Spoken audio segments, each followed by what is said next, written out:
Hello, ghouls and goblins. Nick here. Hope everyone's doing well today. I'm back with a different kind of video. Books. I've just finished with book 10, or the first 1 through 10 are confirmed to be authored by Betsy Haynes herself. The rest of the series, with the exception of maybe one of the last books, were all ghostwritten. So I thought it would be cool to kind of do a video and kind of talk about Betsy Haynes's writing style, since it will probably be, different from here on out. Kind of compare it to R.L. Stein, since this was a series was sort of capitalizing on Goosebumps, and she definitely did take a lot of his formula in many cases, starting with that, sort of like the main character and maybe like another kid or like a few other small group of kids, facing whatever terror monster. She definitely kept that. Sometimes her characters are a bit more unique from one another. There seems to be main character tend to be more level-headed, and then secondary character was the ones getting into trouble, things like that. Though that wasn't always the case. I feel like one exception to that was Strange Brew. The friend was much more rational. It does make sense for that premise, though, why that would be the case. Just very middle of the road.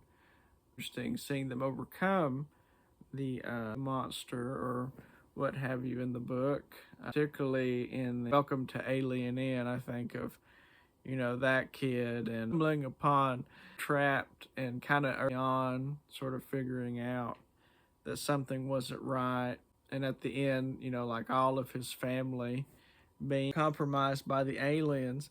And that was one where he was just one kid facing it and not really having anyone else to face the danger with. So that was very interesting. Of course, Frank and Turkey, very memorable, probably the most memorable character, creature, what have you, in this series. I think, too, when it comes to titles, I think R.L. Stein definitely had more interesting titles for his books. I think these titles are okay. I think, the one Back to School about the insect lunch lady is probably the weakest of those. I think Frank and Turkey was definitely the standout, and I can definitely understand, like, it would have more star power, the only book to get a sequel. A lot of sense. And speaking of sequels, like in Goosebump books, I know Monster Blood is notorious for not having a very good consistency between sequels, having, same characters. I think Frank and Turkey and its sequel did very good, taking on the continuity of what happened in the previous book, bringing it back interesting way, or bringing back the Frank and Turkey monster in an interesting way. It was also nice having it from the perspective of the younger sister as opposed to brother in the first book. But again, I do like the continuity that those kept. The Alien Inn one, I think, was very interesting in terms of its concept. To me, the setting, it seems like a snow globe in a way, like being trapped in this eternal winter in this inn. Like, did she look at a snow globe and think that would be an interesting idea for a story to be trapped? Did alien concepts bring into her mind? The teacher creature definitely takes the darkest turn. I love the setting, though, and the hurricane bringing the tension. Not afraid to take it darker than R.L. Stein. Definitely broke the no death rule in that one, where the first teacher is eaten by the monster teacher or the teacher creature. About some of the intense, like, property damage and like the where the school burns down, or at least partially burns down. The last two installments, Attack of the Killer Ants and Slime Time, there are definitely dead animals in that. Particularly, it's more obvious in the ant book, where the ants bring the boys dead animals to eat, like dead birds, dead frogs, and like a robin's egg.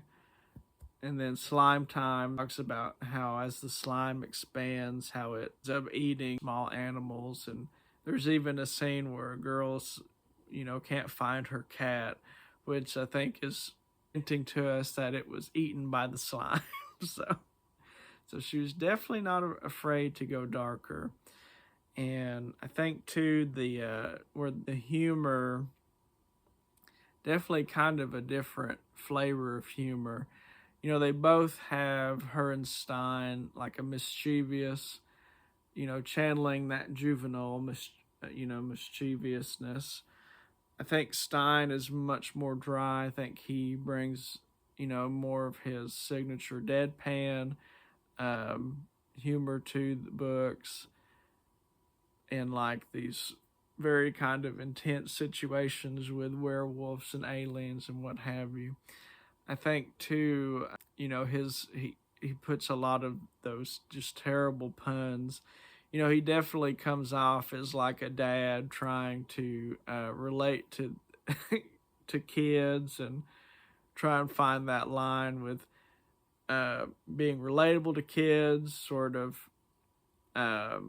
channeling his inner child. And I think Betsy Haynes, I think, gets that a little bit better, though she does definitely lean right into the stereotypes, particularly like, like the nerd stereotypes, if the kid's, a little bit bigger kind of thing. So, and very much so the gross humor, like that, the last book, or number 10, the Slime Time, is definitely the grossest. She definitely is, not afraid to dive into those more grosser aspects in the books. Yeah, I think she definitely went in more dark with death, more of the gross aspects, like with the Slime Time, like, the insect lunch lady, for example. I'm thinking of some of the spells in Strange Brew too. So there's a bunch of different things all over the board. Oh, how could I forget Franken Turkey 2,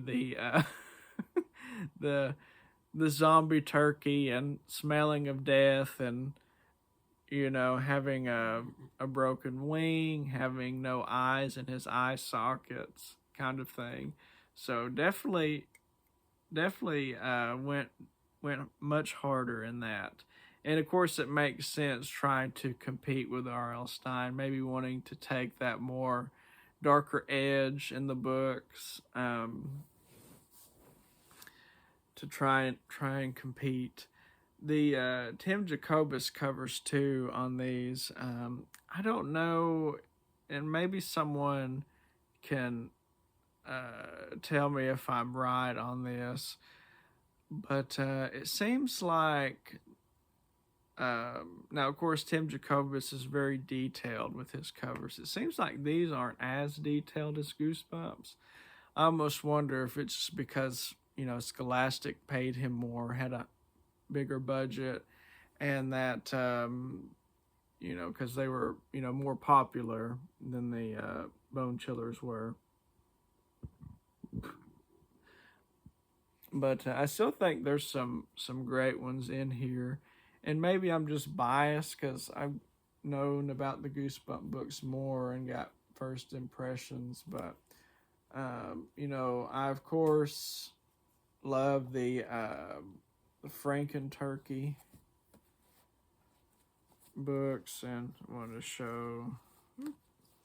There's Franken Turkey 2. There's Franken Turkey 2. I just love this character, and I've talked about it before. He's my favorite spine thing, or bone chillers monster. Just love the Frankenstein-esque details on that.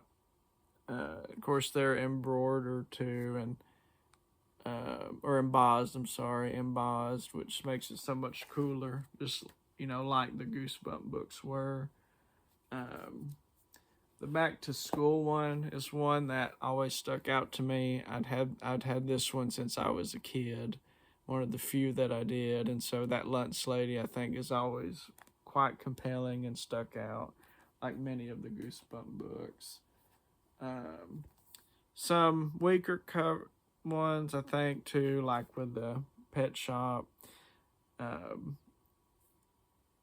thought the Slime Time was very good too, very nicely detailed. Looks like that it might have a face there, and like sticking its slime out. I kind of talk about that. Oh, of course, the alien, probably the best. That alien is fantastic. Carrying all that luggage, so good. So yeah, a lot of great covers. I guess we'll go ahead and do like a little ranking here of my favorite to least favorite. I think that will be kind of fun. When I get finished reading all of them, I'll do like a more, I'll, put a ranking of all of them, but I thought we would do probably least. Now, of course, Tim Jacobus is amazing. So these are all great in their own way. But my least favorite, Little Pet Shop of Horrors, just kind of bleh, See, second least favorite, probably, and I hate to say it, but probably Slime Time, just because I know it's not, even though it's very detailed, I just can't. Then I would probably say the Ant. It's very silly. I think the hot dogs just makes it so silly. I do like how he has its arms in different positions though, and like the spit coming out of its mouth. So yeah, probably that one. And then probably the frog. The frog one's okay. That tongue is incredible though. But it's just a frog in a suit, pretty much. Next one. I think I'll go ahead and put the Back to School, even though it's definitely very memorable. I think Back to School with the Bug Lunch Lady. Then I would say Strange Brew. I do love all that stuff and all the details, like with the worms in the eyes and that candle in the background, just that whole witch vibe. It does pretty good in that regard. And I think I like all those spooky details, very Halloween-y. And then I think I would probably say The Mall. That one's also very memorable to me, the skeleton mannequins. This was one that I had to as a kid, but I thought it was a, nice kind of mall vibe with the skeletons, nice little contrast there. I like the kind of shapes too. It feels very Memphis group, like 80s. Then I think probably Frank and Turkey 1. Great portrait of him with those bolts. And then I think I do like the second one better just because of the colors, and there's just more action going on with those, the helmet and the electricity and the bolts and stuff. And then I think my favorite is the alien. He's just so funny. I love a winter vibe too, and it's just hard to beat, I think. Closest to, I think a Goosebumps monster. Just the horns, the eyes, all those arms, just can't go wrong. All right, I think that does it for this one. Just kind of wanted to briefly reflect on those, kind of talk about the covers again. Of course, if there's, any opinions you have, any favorites, what do you think about Betsy Haynes' writing style compared to R.L. Stine's? Was there anything in particular there that, I may have missed on, or any observations you may have made, if you've read through these books? And of course, thank you as always for tuning in, and I will see you in the next one. Bye-bye.